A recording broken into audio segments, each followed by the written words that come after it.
Livro dos Espíritos, que é a base da doutrina espírita, sem a qual nenhum espírita realmente considera-se como um espírita coerente, mas sabemos que não é o único objetivo. E que a espiritualidade superior nos ampara, nos orienta, nos assiste nesse momento. Então, o grande problema, como eu falo, não são eles entrarem em sintonia conosco. Somos nós entrarmos em sintonia com eles. Então, eu convido a todos a elevarmos o pensamento e o coração a Deus, a nosso Mestre Jesus, nos envolvendo em essa energia luminosa de seus mensageiros, os trabalhadores do bom samaritano, para que ao longo dessa reunião, as reflexões aqui abordadas possam não apenas adentrar a nossa mente, mas sensibilizar o nosso coração, transformando-as em ações regeneradoras da nossa conduta moral. Que assim seja, graças a Deus. Bom, vamos lá então? Hoje nós começamos um novo subitem do mesmo capítulo, a partir da questão 344, e particularmente é um tema instigante. É um tema que me chama muita atenção e que, mais uma vez, colabora com o objetivo, um dos objetivos da doutrina espírita, que é fazer o casamento entre a religião e a ciência, que é a união da alma e do corpo. E, se der tempo, aborto, tá? Mas eu acho que não vai dar tempo, não, porque é muito polêmico, então acho que não vai dar tempo. Tá bom?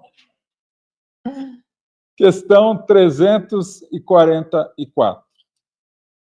Em que momento a alma se une ao corpo? Aqueles que me conhecem já sabem que a primeira questão é mais fácil. Então, lá vai. Por que Kardec coloca em que momento a alma se une ao corpo? E não em que momento o espírito se une ao corpo?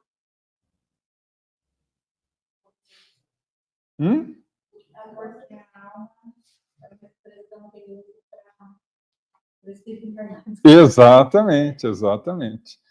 Mas tem diferença? Nenhuma. Apenas didática, né? Então, é muito importante, nós temos esse conceito. Ah, mas não muda nada. Não, não muda nada. Mas auxilia a compreensão do conceito, tá? Então, o que é a alma? É o espírito encarnado. É o momento em que o espírito se liga ao novo corpo, ele vira alma. Melhor. Ele didaticamente, faltou didaticamente, deu um branco. Didaticamente se torna alma, tá bom? Então, em que momento a alma se une ao corpo? A união de alma e corpo começa na concepção. Qual é a diferença entre concepção e fecundação? Aqui desculpa, viu, gente? A gente vai usar muito das aulas de biologia da 5ª, 6ª e 7ª série, tá? Então, aqueles que já... Não é?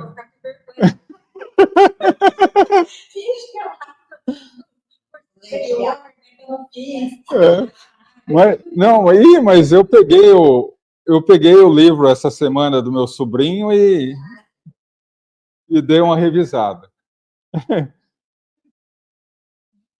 Fecundação, no momento em que o espermatozoide rompe a barreira do óvulo e o seu núcleo se funde com o núcleo do óvulo, tá?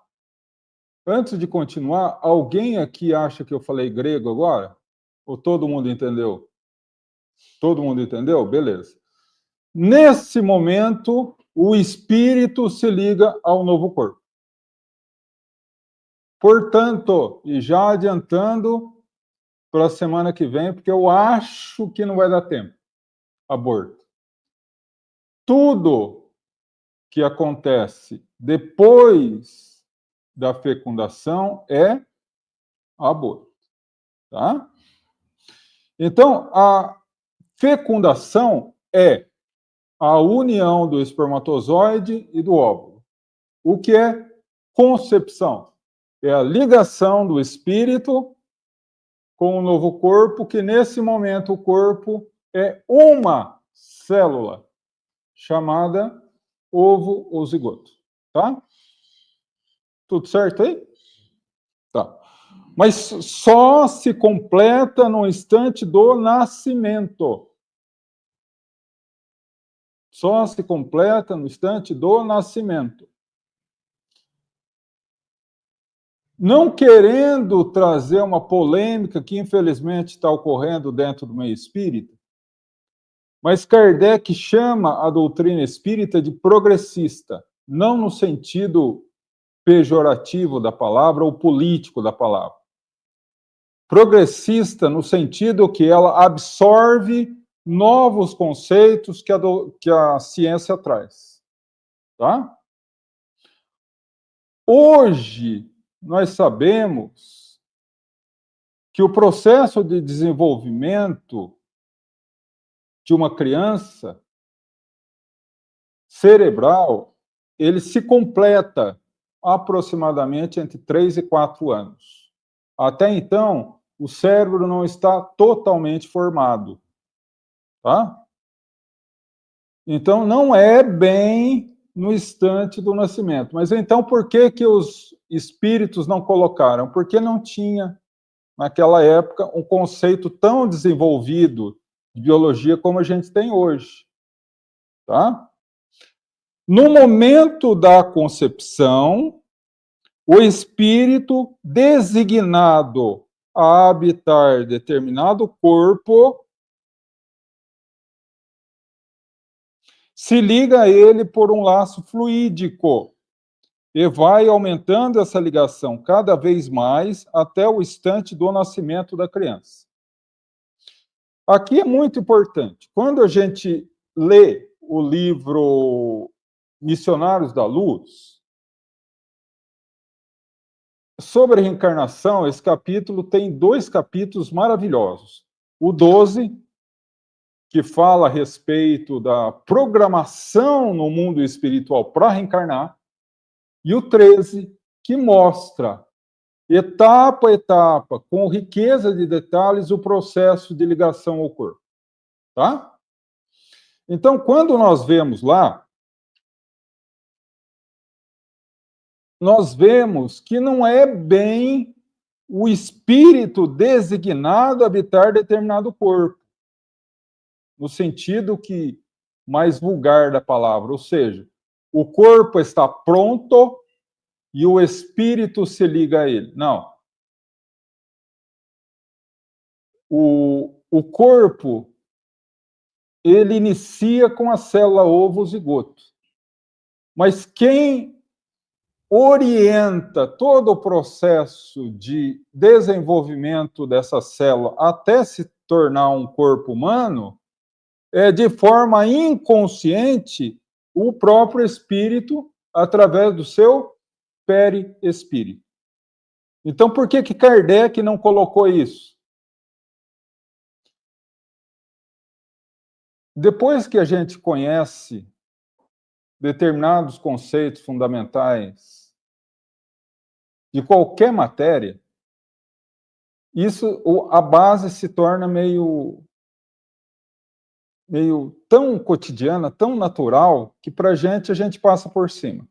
Mas a gente precisa entender que nós estamos em 1857, que os conceitos espíritas não existiam, e que Kardec fala para as pessoas sobre conceitos que não existiam na época. Então, ele precisa ser o mais didático possível, para que as pessoas compreendam. É o mesmo conceito que Jesus utilizou. Por que que Jesus não falou de uma forma mais clara? Por quê? Porque ele estava falando para hebreus de há 2000 anos atrás, que seriam os responsáveis por difundir e distribuir a mensagem. Se ele falasse de forma clara para nós, ninguém da sua época ia entender e, portanto, não ia difundir de forma clara a mensagem. E ela correria o risco de chegar mais deturpada e adulterada do que chegou para a gente. Da mesma forma, Kardec. Ele está falando para pessoas que nunca ouviram falar nisso. Por isso que Kardec, às vezes, você olha a resposta e fala, mas caramba, por que Kardec coloca dessa forma? É porque ele está explicando pela primeira vez. Tá? Dá para entender isso? Tá. Se liga a ele, o corpo, por um laço fluídico, que hoje a gente sabe que é o perispírito.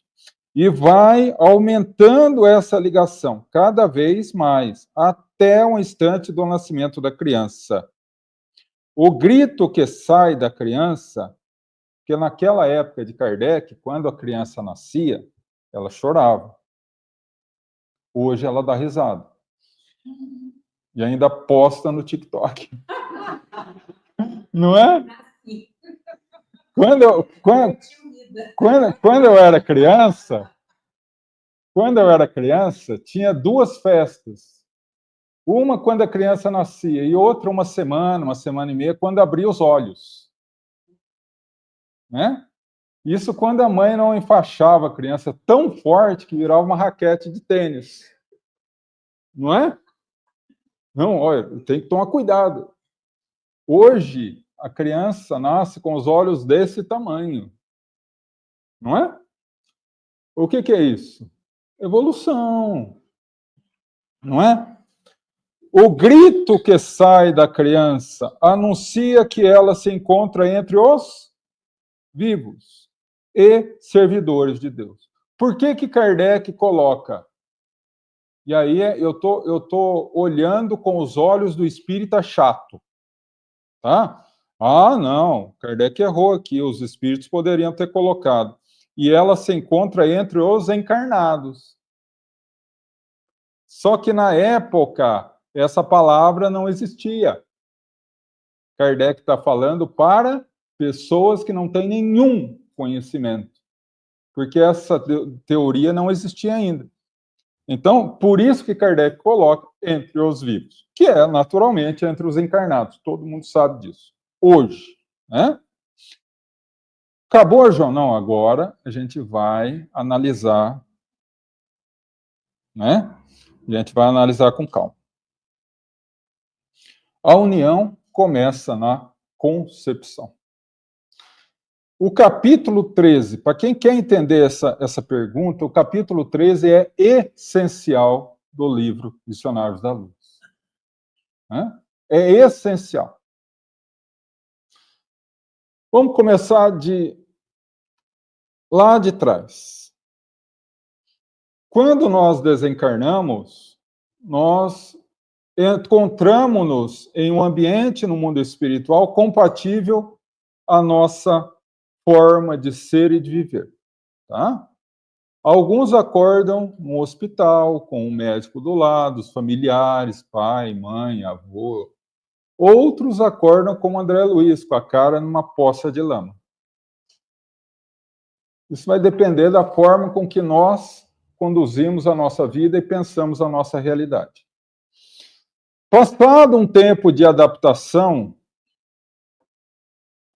para aqueles que não despertaram bem, um período de reflexão para arrependimento e recomeço. Para aqueles que despertaram bem, uma forma de adaptação à realidade da vida espiritual, eles fazem aquilo que os nossos irmãos católicos chamam de julgamento de Deus, que os nossos irmãos evangélicos chamam de dia do juízo final, e que nós chamamos de exame de consciência. Analisa nós conosco mesmo, tá?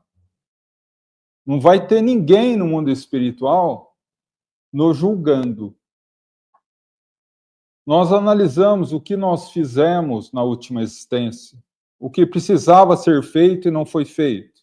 Aquilo que nós não deveríamos ter feito, fizemos. E disso gera uma responsabilidade na consciência de reparar determinados equívocos e continuar avançando. Eu gosto muito de uma frase que está no livro Nosso Lar e que está no filme Nosso Lar 1. Uma conversa de André Luiz com sua mãe, que estava já numa colônia muito mais avançada que a dele. E aí ela, em determinada ocasião, ela fala assim para ele: você quer caminhar como um espírito livre ou quer continuar parado?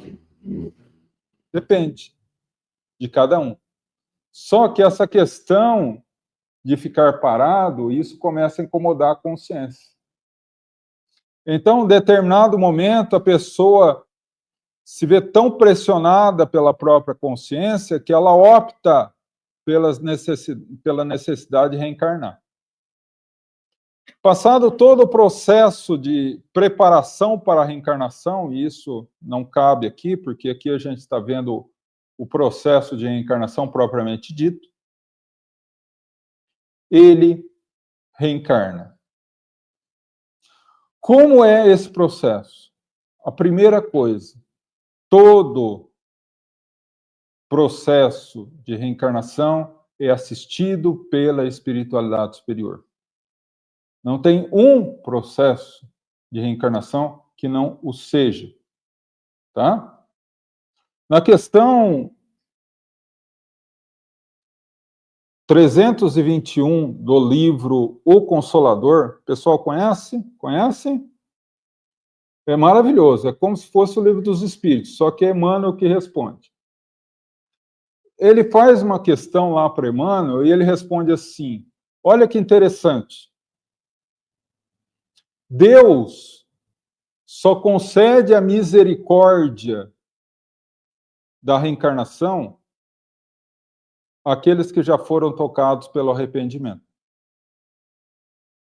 Então, chegar aqui na Terra e falar, eu não pedi para nascer, não rola. Não encaixa. Não pediu mesmo, implorou. Né? Excetuando seus casos de reencarnação compulsória, mas isso é outra coisa. Então, ele vai encarnar, prepara todo o projeto de reencarnação, como será o seu corpo, como será o seu corpo. Vai depender do perispírito. Por quê? Porque o perispírito, o que é o perispírito? É formado de um elemento semimaterial. Kardec fala. Mas por que semimaterial? Porque lá na Gênesis, Kardec fala assim, que o perispírito é formado da matéria do globo, do planeta em que o espírito encarna. Então, é uma matéria semimaterial. Ele seria como uma condensação da energia do próprio espírito. O espírito perde o perispírito? Não. Nunca perde. Isso está no Livro dos Médiuns. Era uma dúvida que eu tinha também. O espírito, em algum momento da sua existência imortal, perde o perispírito? Não. E Jesus? Não. Se torna tão rarefeito, tão sutil, que quase se mescla com o próprio espírito, mas jamais se perde. Tá? E o perispírito, ele é como o bombril. tem 1001 utilidades. A gente acredita que é só ligação com o corpo, não é. O perispírito, ele assimila, registra todas as nossas ações, palavras e pensamentos. Ai, caramba. Cada ação, pensamento ou atitude positiva regenera o perispírito. Cada ação, pensamento ou palavra negativa degenera, marca, machuca o perispírito. Por isso que o apóstolo diz: só o amor cobre a vastidão de pecados do mundo. Quanto mais bem você fizer, mais você regenera os equívocos que você cometeu e que estão registrados nos perispíritos. Como o perispírito é o responsável pela formação do corpo físico, e daí o professor Dr. Hernani Guimarães Andrade, que era de Bauru, escreveu no seu livro Reencarnação no Brasil, ele chamava o perispírito de modelo organizador biológico, porque é ele que direciona o processo de desenvolvimento do feto. Vamos imaginar que nós tenhamos cometido um equívoco grave no passado. E isso macula, isso marca o perispírito. E, naturalmente, que na região correspondente ao corpo físico, que está maculado, que está marcado no perispírito, a formação do corpo vai se dar de forma defeituosa. E aí gera determinadas doenças. Ah, mas isso é regra? Não. Não é regra. Por quê? Só o amor cobre a vastidão de pecados do mundo. O indivíduo pode ter se equivocado e ter marcado o perispírito. Mas ele pode escolher resgatar pelo amor. Não é? Só tem dois líquidos que limpam a alma humana: a lágrima da dor e o suor no trabalho do bem. Não tem outro. Tá? Tudo isso para a gente chegar aqui. No momento em que o espermatozoide fecunda o óvulo, a equipe espiritual liga o espírito, a alma, àquela célula, numa extensão do seu perispírito. Ai, mas como que faz isso? O espírito fica adulto ali do lado da mãe? Que coisa estranha. Um médium clarividente vai ver um homem ou uma mulher do lado da gestante? Não. No momento uma das etapas do processo de reencarnação é que o perispírito ele se molda na figura de um recém-nascido. Mas como que é isso? O perispírito também é plástico em suas características, ou seja, ele é comandado pela força do pensamento. Durante o processo de reencarnação, o espírito é guiado telepaticamente a alterar a sua composição, a sua forma, para um recém-nascido. É expandido o seu perispírito para que se ligue à primeira célula, que é a célula ovo ou zigoto. Está indo bem até aí? Tá. Oi? Diminuindo.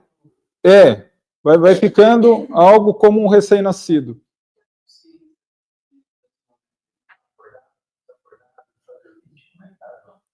A consciência é algo diferenciado também, tá?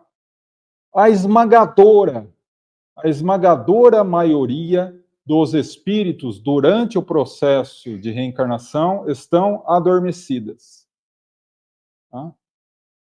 Ele apaga no departamento de reencarnação da sua colônia e acorda no momento que o médico tira a criança, tá? Então, ele passa todo esse processo de forma inconsciente. O processo de esquecimento é anterior. O processo de esquecimento, André Luiz fala que o processo de esquecimento é nas colônias, no departamento de reencarnação, porque é mais ou menos assim, eu quero reencarnar. Pede. Porque não é assim, eu quero reencarnar e né? Me arruma, né? Não, não é assim. Você pede aos espíritos responsáveis por esse processo. Se for autorizado, você vai e se interna. Vamos colocar assim, no departamento de reencarnação. Aí você vai preparar todo o processo, como que vai ser a sua vida, baseado em 4 pontos principais. Quem será a sua família? Quem é meu pai, quem é minha mãe, quem são meus irmãos? Baseado no quê? Baseado nas nossas necessidades, naquilo que você quer acertar nessa encarnação. Vou casar? Não vou casar? Com quem que eu vou casar? Quem serão meus filhos? Qual a tendência profissional que eu vou seguir? E quando eu vou voltar, né? Porque toda tarefa tem um prazo para cumprir. Determinou o prazo, cumpriu ou não cumpriu, volta. Tá? Então, prepara-se tudo. Depois disso, você se interna no departamento. E aí vai fazer todo um processo com o teu perispírito para preparar para a reencarnação. E um deles é o processo de esquecimento do passado. Tá?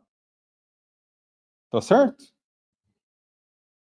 Um adendo interessante. É nesse momento em que o espírito recebe um tratamento específico para ser médium. Ele é trabalhado no seu campo perispiritual para formar, durante o processo de gestação, um corpo compatível às possibilidades mediúnicas. Uma vez que Kardec chama a mediunidade de uma característica orgânica, psico-orgânica espiritual. Então, exatamente, tem até uma mudança aí no próprio DNA. Então, é nesse processo, é nesse momento, tá? Depois disso, o espírito, entre outras coisas, ele vai modificando a sua a aparência, se a gente pode dizer assim, para um recém-nascido, tá? E é feita a ligação. Como é que é? Vamos citar uma questão que André Luiz coloca de forma muito clara também. Para que haja a ligação do espermatozoide com o óvulo, há necessidade que haja relação sexual. Tá? André Luiz fala, e ele narra um caso prático. Sigismundo. Eu não sei aonde André Luiz arruma essas pessoas com esses nomes, mas tudo bem. No momento em que o casal vai ao quarto, o orientador do processo encarnatório determina que os espíritos ficam em torno do quarto, para o lado de fora, protegendo o ambiente da investida de espíritos inferiores. Eles têm um profundo respeito pela intimidade do casal. Passado esse período, por volta de 3 a 4 horas após o ato sexual, eles começam o processo. Como que é esse processo? Um pouquinho antes. Todo mundo já pensou assim, qual o espermatozoide que chega na frente? Qual que fecunda o óvulo? O mais capaz, não é? O mais capaz, o mais rápido, o mais veloz, o mais forte. É aquilo que a gente pensava.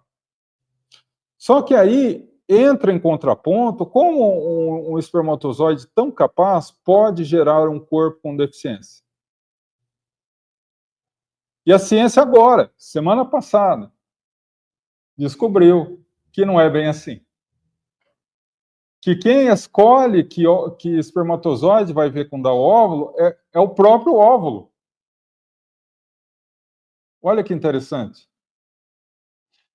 Então, pro lado espiritual, André, isso tudo que eu estou falando está no capítulo 13 do livro Missionários da Luz. Chegando em casa, como tarefa de casa, vocês vão ler esse capítulo, tá? Eles escolhem, entre aqueles espermatozoides, aquele que tem material genético mais compatível com o corpo que o espírito pediu para ter durante a encarnação. E eles trabalham naquele ali, para que o óvulo faça uma ligação biológica e química com aquele espermatozoide que lhe possibilite fecundar o óvulo. O que a ciência descobre agora. A obra do O Nosso Lar foi de 1943, se não me engano. Há 82 anos atrás. A ciência descobriu agora. Tá? É uma espécie de magnetismo.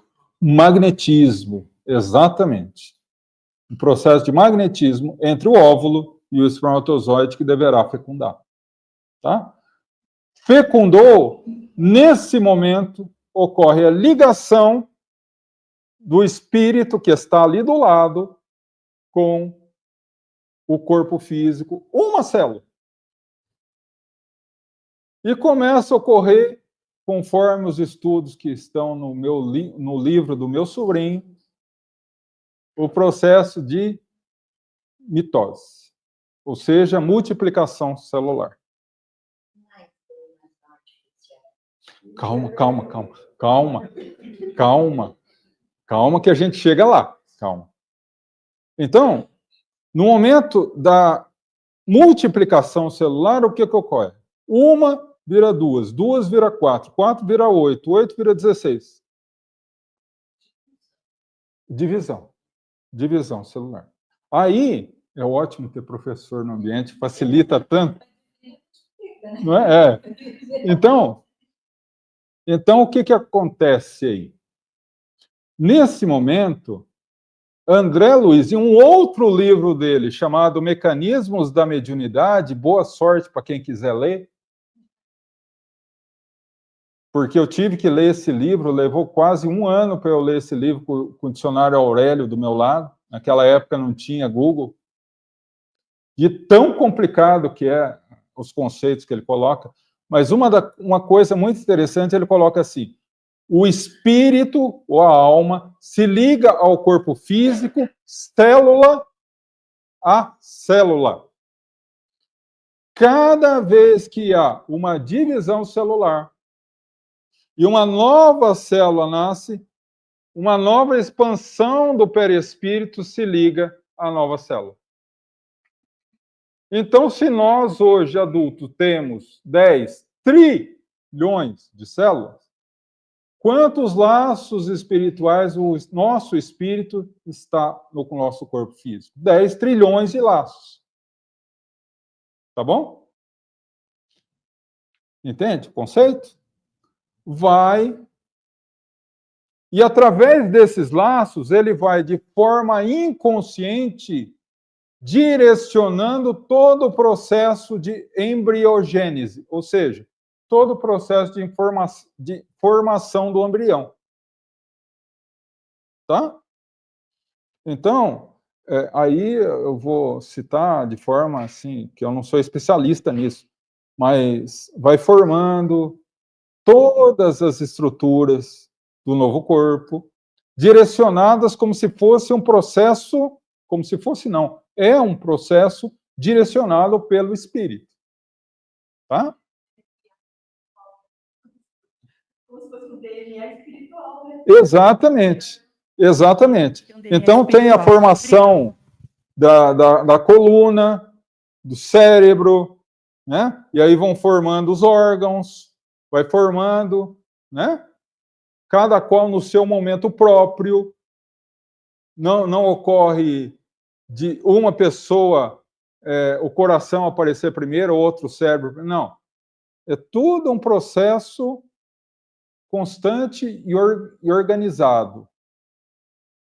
E como que nós provamos que quem direciona isso é o Espírito?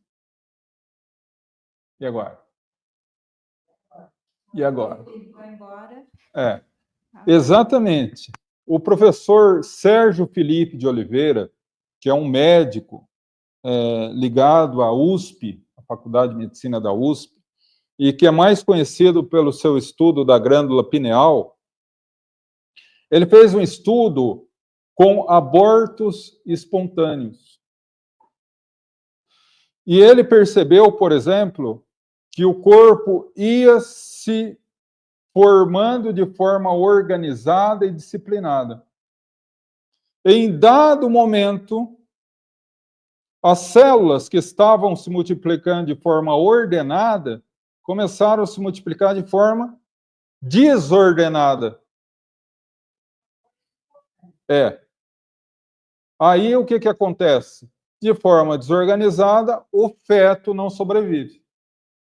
E ele conclui que, no momento que o espírito se desliga do feto, não tendo o direcionamento do espírito, as células não sabem para que lado vai. Vão dividindo-se de forma aleatória, descontrolada. E aí não sobrevive. E quando ele consegue chegar até quase o final da gestação, mas aí já desencarna no útero mesmo e não independentemente do corpo ou por má formação do corpo? Corpo perfeito. Corpo perfeito. Aí nós entramos naquilo que a gente vai analisar, a próxima questão, mas eu vou dar uma adiantada. O processo de aborto espontâneo, guarda isso, tá? Que a gente vai voltar nisso. A questão do aborto espontâneo, ela ocorre em duas situações. A primeira, no momento em que o espírito se liga ao óvulo e vai se ligando conforme a divisão celular se dá, os laços que ligam o espírito ao novo corpo são extremamente sutis, frágeis.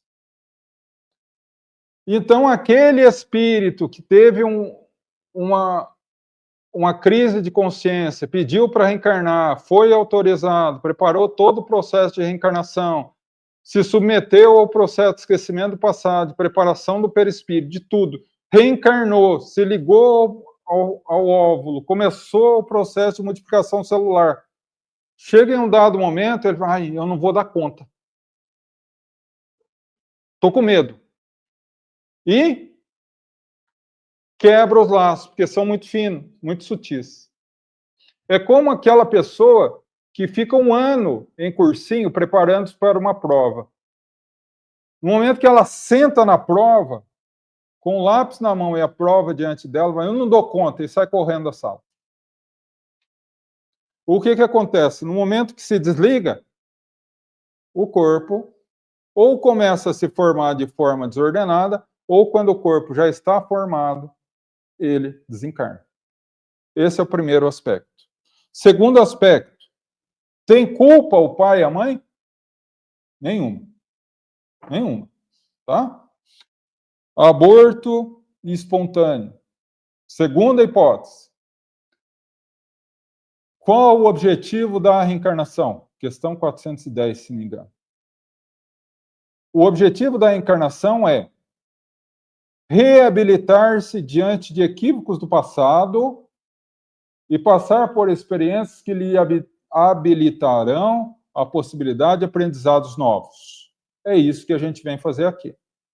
E para isso, cada um tem um tempo de encarnação, não tem? A gente escolhe. Então, alguns 100 anos, outros 90 anos, outros 70, outros 40, outros 50, outros 10, outros 5, outros 4 meses de gestação, 7 meses de gestação. Cumpriu aquele período, desencarna. O espírito cumpriu aquele período, se liberta do feto, e aí o feto nasce morto. Né? Ou, casos que ocorrem, nasce com o cordão umbilical enrolado no pescoço, ou algo do gênero. Por que que ele desencarnou? Porque ele cumpriu a tarefa dele, mas só durante o período de gravidez, né? Depois que cumpriu isso, ele retorna para o mundo espiritual e vai preparar uma nova encarnação para agora vir perfeito. Então, tem culpa o pai e a mãe? Tem? Pode ter algum caso, que os pais fizeram outra existência e veio agora para solucionar o sofrimento deles.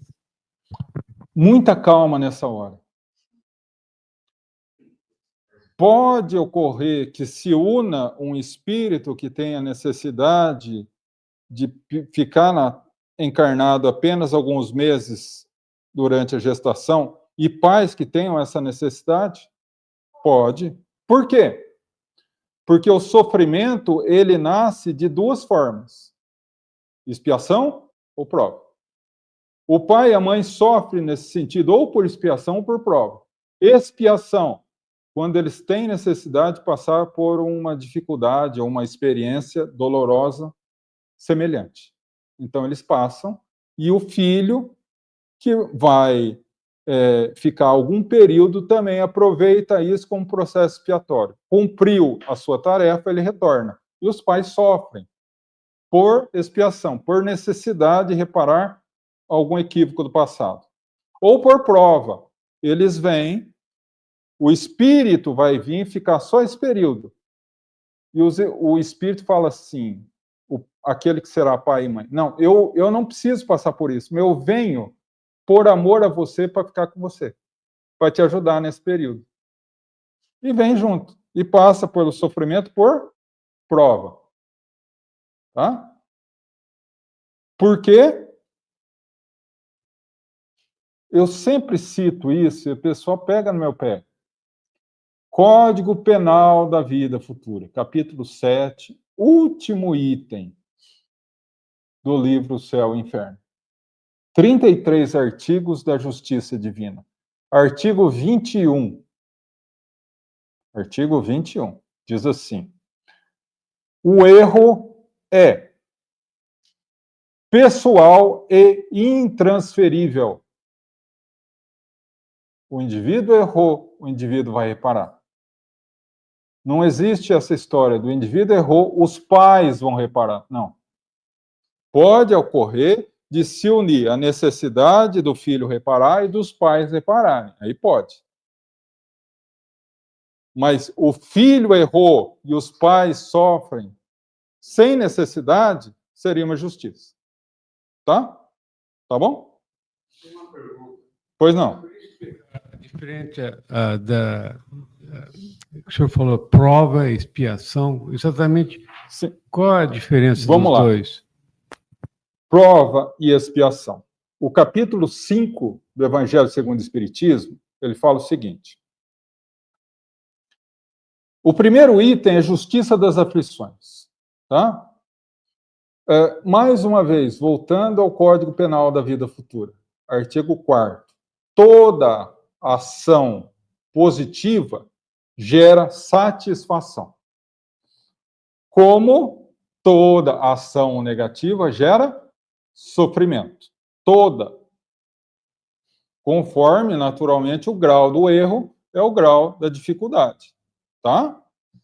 Nesse, porém, nós somos donos das nossas escolhas e escravos das nossas consequências.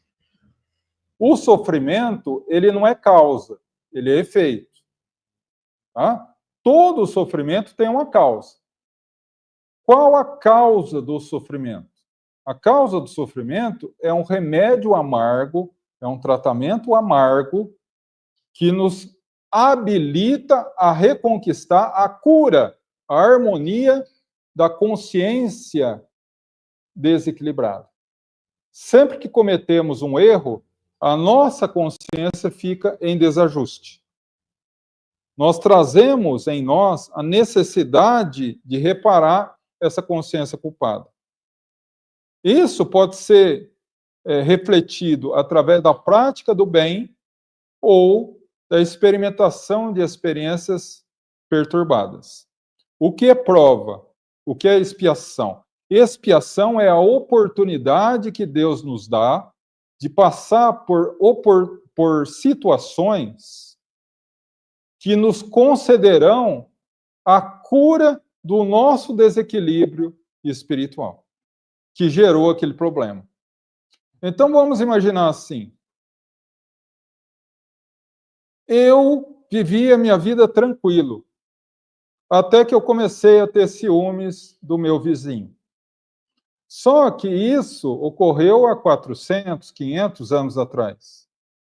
Por que eu tinha ciúmes do meu vizinho? Porque meu vizinho era muito rico e eu era muito pobre. Eu estava atolado nas Casas Bahia. Aí eu pensei assim, se eu for lá no Santo Ofício e falar que meu vizinho é bruxo, ele vai ser condenado à fogueira e eu que denunciei, recebo todo o patrimônio dele. Olha que chance maravilhosa. Aí eu vou e faço. Ele morre incendiado na fogueira e eu pego todo o patrimônio dele. Ele vai gostar de mim? Vai. O que é isso? É um erro que alterou a estrutura de harmonia da minha consciência. Lei de causa e efeito. O que eu preciso fazer para a minha consciência voltar ao normal? Reparar com ele. Com ele. Tá? Então, nós chegamos no mundo espiritual, eu peço perdão a ele, eu converso com ele, e eu imploro para ele, volta comigo, que agora eu vou fazer amor, para que nós possamos transformar a relação de ódio em amor. Eu volto com ele. E ele é meu filho. Só que ele não sabe, mas de forma inconsciente, quando ele olha para mim, ele fala assim, eu não posso confiar. Eu não posso abrir o meu coração, porque ele pode me prejudicar. Lembrança inconsciente do passado. Aí vem aquele filho que pisa todo dia no pai. O que o pai tem que fazer? O pai já não gosta muito dele também, porque traz a inconsciência que é um inimigo do passado. Mas o que se tem que fazer ali? Paciência, resignação, fé e perseverança no bem. Como que a gente faz para quebrar o mal? Pagar o mal com o bem. Bateu numa face, ofereça a outra. E aí eu passo a vida inteira dando amor a ele, de tal forma que em dado momento da sua existência, ou já no mundo espiritual, ele reconhece isso, e eu que errei, eu que transformei essa relação odiosa, eu transformo em relação amorosa de novo. Isso é expiação. Também conhecida como parente difícil. Tá? Parente difícil não é obsessor encarnado. Sempre que a hora que você chegar em casa, e ver seu parente difícil, você vai vir na tua mente essa minha frase. Ele é assim, porque no passado eu pisei na cabeça dele. Tá? Aguenta o rojão. Por quê? Porque enquanto vocês não se acertarem, vocês vão encarnar cada vez mais juntos. Não sou eu falando, não precisa olhar feio para mim. Olha para Jesus. Jesus falava assim, ó como que Jesus falava, reconcilia com teu adversário enquanto está a caminho com ele, para que o oficial não te encaminhe ao ministro da justiça e ele te coloque no cárcere, na cadeia. O que é cadeia? Reencarnar junto com o inimigo. Até quando? Até que pague o último ceitil, até que repare. É aquilo que eu falo, a doutrina espírita tem uma notícia maravilhosa. Você vai viver para sempre. A notícia péssima é que teu inimigo também.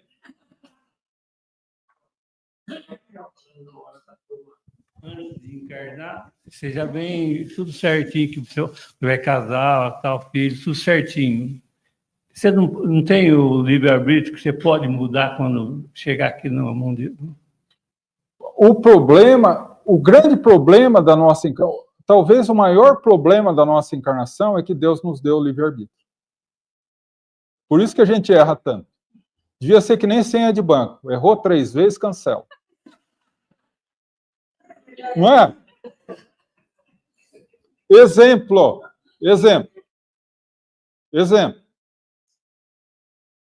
Eu me comprometi no mundo espiritual a casar com a Ellen.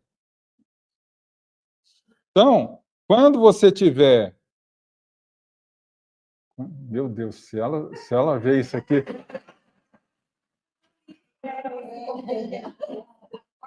Quando você tiver 32 anos, você vai reencontrar ela e vocês vão começar a namorar, noivar e casar.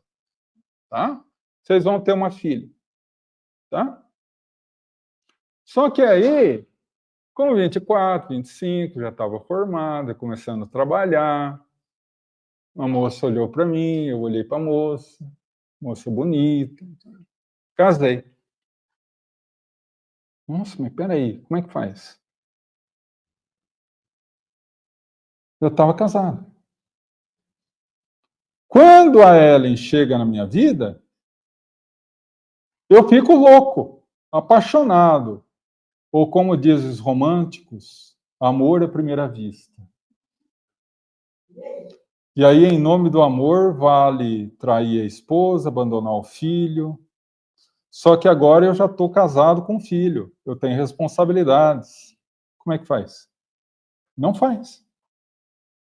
O meu processo encarnatório estava previsto seguir ao lado da Ellen, de forma fácil, tranquila, uma vida mais fácil. Eu resolvi casar com outra pessoa. Só que aquele casamento não é por amor, é por interesse. E Jesus nos fala o quê? Aquilo que Deus uniu, o homem não separa. E o que Deus não uniu? O que é Deus? Vamos utilizar as palavras do apóstolo. Deus é amor. O que o amor não uniu, o homem separa. Não é? O juiz, promotor, separa. Não é? Então, eu me separo depois. Não deu certo. O amor acabou. Ai, meu Deus. Quando eu ouço isso no escritório, dá vontade de bater no cliente. Que amor, gente, não é música sertaneja. Não. Amor é o sentimento da vida. Amor não acaba. O que você não percebe é que aquilo que você sentia em relação àquela pessoa não é amor. É atração física, é atração financeira, qualquer outra coisa, mas não é amor. E aí o que acontece? Vira um balaio de gato a nossa encarnação. E aí a espiritualidade, usando do GPS divino, coloca lá, recalculando a rota. E aí, para chegar no mesmo ponto, chegar no mesmo destino, eu que ia numa linha reta, vou ter que fazer uma curva, ir lá em São Paulo e voltar. E nessa curva, nesse desvio, eu tenho que passar por determinadas dificuldades, doenças, sofrimentos. Tá? Isso é expiação. E prova? Prova é quando o sofrimento não é por uma necessidade de reparação minha, é por uma possibilidade de ajudar outra pessoa. Então, alguém tem a expiação e pede para vir com uma deficiência mental. Eu não tenho nada a ver com isso. Mas, por amor à pessoa, eu venho para ser pai e mãe. Sofro junto. Não por expiação, mas por prova.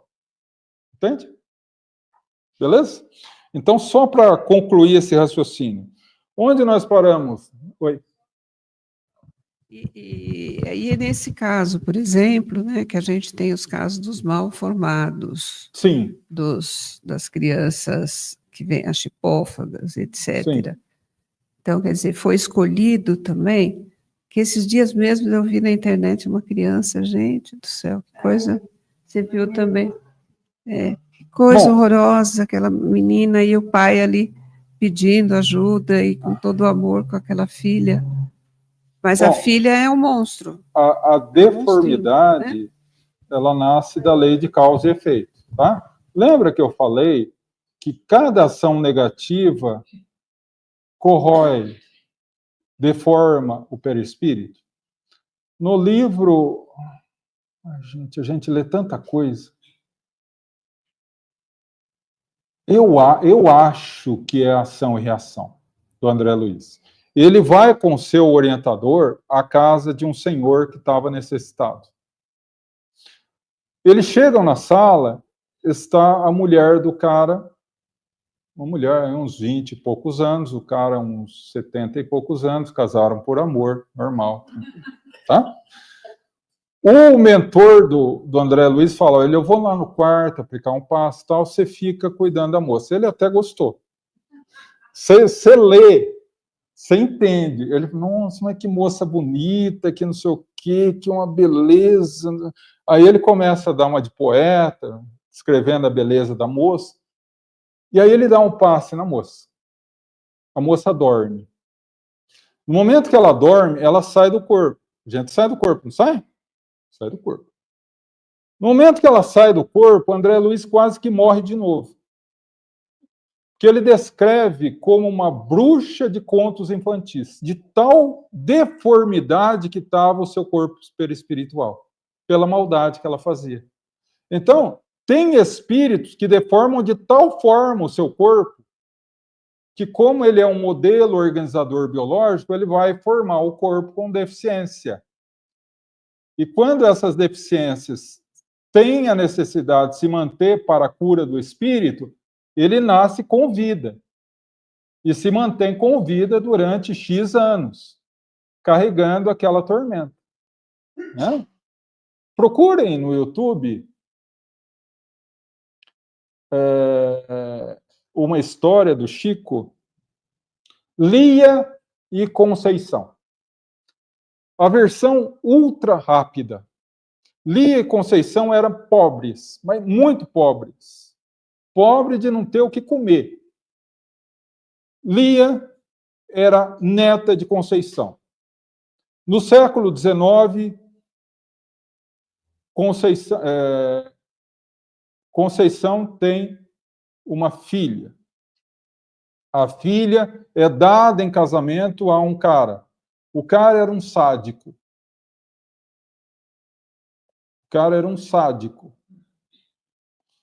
Para vocês terem uma ideia, para que ela não o traísse, ele pega ferro quente e queima as partes dela. Ela engravida. Nasce uma criança totalmente deformada, sem os braços, sem as pernas, o corpo desse tamanhinho e a cabeça normal. Ela é jogada no lixo. A avó Conceição pega Lia e leva embora. E elas vivem a vida em Pedro Leopoldo, uma casa muito pobrezinha. E Chico vai ajudando. Ela era, além de tudo isso, surda e muda e cega. Anos depois, Lia desencarna, a sua avó Conceição desencarna. E certo dia, Não, a sua avó Conceição não desencarna. Lia desencarna. E certo dia, depois da reunião mediúnica, ele estava no quarto dele, Chico, e uma mulher linda, vestida como espanhola, se aproxima dele e diz: eu preciso da sua ajuda, Chico. Mas quem é você? Sou Lia, a moça deformada. Eu preciso que você vá ajudar a vovó, que ela está morrendo. Ele vai e ela realmente desencarna. E aí ela narra para ele que ela veio desse jeito porque ela fazia isso. Via os caras poderosos, denunciava o Santo Ofício, era queimado para pegar o dinheiro. E aí ela volta, ela pede para voltar com essa deformidade. Entendeu? Então, as deformidades que a pessoa nasce são situações que vão trazer a ela a cura do espírito. Tá? Só para a gente poder encerrar isso aqui, então, ó. Após a multiplicação celular, ou a divisão celular, desculpa, a divisão celular, o espírito vai se ligando cada vez mais ao corpo físico, até que no momento do nascimento, o espírito está totalmente ligado ao corpo físico. Encerrou a encarnação? Não. Mas como não? Kardec fala que encerra. O Espírito de Verdade fala aqui, ó. Até o instante do nascimento da criança. Que era o momento em que a ciência havia avançado naquela época, século XIX. Hoje nós sabemos que o cérebro infantil, ele se desenvolve até os 3 anos de idade. 3, 4 anos de idade. E a partir daí ele só vai se desenvolvendo. Que o processo do corpo para estar perfeitamente em condições vai mais tempo ainda. Então, André Luiz, no capítulo 3 dos Missionários da Luz, fala que o processo de encarnação ele se prolonga além do nascimento, para aproximadamente 7 anos. Porque a criança nasce e os laços perispirituais dela estão afrouxados. Não estão atadinhos, amarradinhos. Estão afrouxados. O que lhe possibilita, nesse período, viver muito mais o mundo espiritual do que o mundo físico. E daí, a primeira infância, crianças terem o amiguinho imaginário. E ver o vovô e a vovó que já morreu. E ver fulano e beltrano que desencarnou. E aí, os espíritas afoitos falam: meu filho, meu neto é médium. Não é médium. É natural, é um processo natural do processo de reencarnação. Tende a desaparecer por volta dos 7, 8 anos. Lembranças de vida passada. Tá? Então, o processo ele vai por volta dos 7 anos. A partir daí, ele fica mais do plano físico do que no plano espiritual. Por isso que a Joana de Ângeles, na sua série psicológica, chega a dizer que esse é o momento chave em que pau que nasce torto endireita.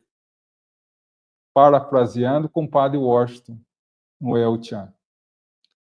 Nossa, difícil essa, hein? Por quê?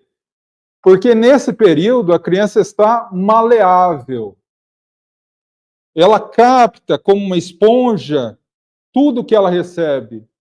Mas o que é falado para ela, não. O que é mostrado. O exemplo, a atitude do dia a dia. Não pode mentir. Ela marca isso.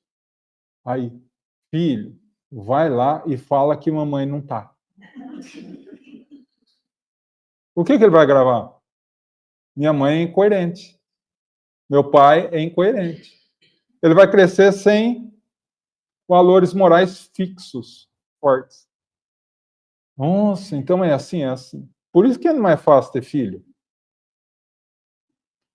Colaboradores diretos com Deus na criação do espírito. Essa é a definição de pai e mãe segundo o Livro dos Espíritos. Entende? O grito da criança anuncia que ela se encontra entre os vivos e servidores de Deus. No momento que a criança nasce, inicia a missão dela na Terra. Né? Inicia a missão dela na Terra. Então, todo esse processo é acompanhado pela espiritualidade. O que ela vai fazer a partir daí segue por conta dela. Os espíritos vão auxiliar? Vão. Tem o anjinho da guarda, que nós chamamos de mentor espiritual, que é o louco que aceita orientar a minha vida, por exemplo. Tem que ser tem que ser no padrão Jesus para cima para me aguentar. Porque ele fala, filho, faz assim, meu amor. Faz assim, meu amor. Não, eu quero fazer aqui. Quebra a cara. Não me manda em mim. Aí eu venho todo esborrachado. Filho, amor, vai aqui agora. Não, eu vou aqui de novo. Entende? Não é fácil ser mentor espiritual. Mas ele está ao nosso lado e nos orienta. Durante quanto tempo? Começa o processo quando a definição é feita no mundo espiritual. Quem será o espírito que vai orientar os meus caminhos na Terra? Quando termina? Quando eu retorno para o mundo espiritual. E mesmo assim, às vezes, alguns ficam mais tempo, porque o tutelado é meio teimoso, então no mundo espiritual passa uns perrengues, né? Tá? Então, o processo de reencarnação é um ato incrível. E André Luiz fala, nesse capítulo do Missionários da Luz, algo interessante. Ele fala que o casal tinha um amor muito grande. Era um casal muito bom, que estava aguardando aquela criança. Então, meses antes, eles vão ao mundo espiritual, na colônia que o espírito está, conversam com ele, acertam os detalhes da sua encarnação. E no momento em que ele encarna, ele é colocado nos braços da mãe que está desdobrada em sono para aconchegar ao ventre materno. Por isso que muitos videntes ou clarividentes, quando observam uma mãe, percebem, a grávida, percebem o feto ali, percebem o espírito ali ligado. Né? É o mesmo, só que do ponto de vista emocional, né? Não físico, emocional. Por quê? Às vezes, vamos imaginar que o espírito deveria vir com você, só que devido a algumas escolhas da tua vida, você não teve filhos. Chega um momento em que ele vem como um sobrinho, como um neto, como um primo, como alguém que você vai sentir um amor, uma coisa tão grande que você assume como se fosse seu. Né? Um afilhado. Né? Então, a espiritualidade o coloca novamente no seu círculo íntimo, mesmo sem ser seu filho. Isso ocorre muito, né? É filho, espiritualmente é filho. Porque lá no capítulo Honrar Pai e Mãe, Kardec faz uma análise dos laços familiares materiais e espirituais. Né? Então, muitas vezes, o indivíduo não é consanguíneo, mas tem uma ligação muito mais forte do que qualquer irmão consanguíneo. Né? Adoro, amo meus irmãos, mas eu tenho amigos que são muito mais próximos de mim do que meus irmãos. Né? Então é normal isso. Tá? E só, infelizmente, gente, não deu para falar do aborto. Que ontem... Mas, enfim. Correu tudo bem? Deu para entender direitinho? Alguma dúvida, algum esclarecimento, alguma coisa? Tudo certo? Só lembrando, então, que semana que vem vai se falar exatamente sobre isso. Olha, a união entre o espírito e o corpo é definitiva desde o momento da concepção. Durante esse primeiro período, o espírito pode renunciar ao corpo designado? Pode abandonar a prova? Não falem semana que vem para quem vier, que eu dei spoiler, tá? Tá bom? Vamos então à prece final e logo após ao passe. Agradecemos, Senhor Jesus, por mais essa oportunidade de reflexões, a todos os trabalhadores espirituais dessa casa, pelo imenso carinho e amor que nos concedeu. Rogamos que possamos retornar aos nossos lares, levando um pouco da luz desse ambiente. E que os conhecimentos e reflexões aqui feitas essa manhã possam nos inspirar e nos fortalecer a renovar os nossos caminhos rumo a Jesus. Que assim seja, graças a Deus. Vamos ao passe. Oi?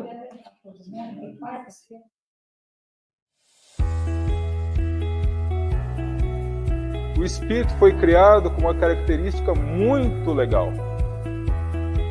Muito legal. A imortalidade.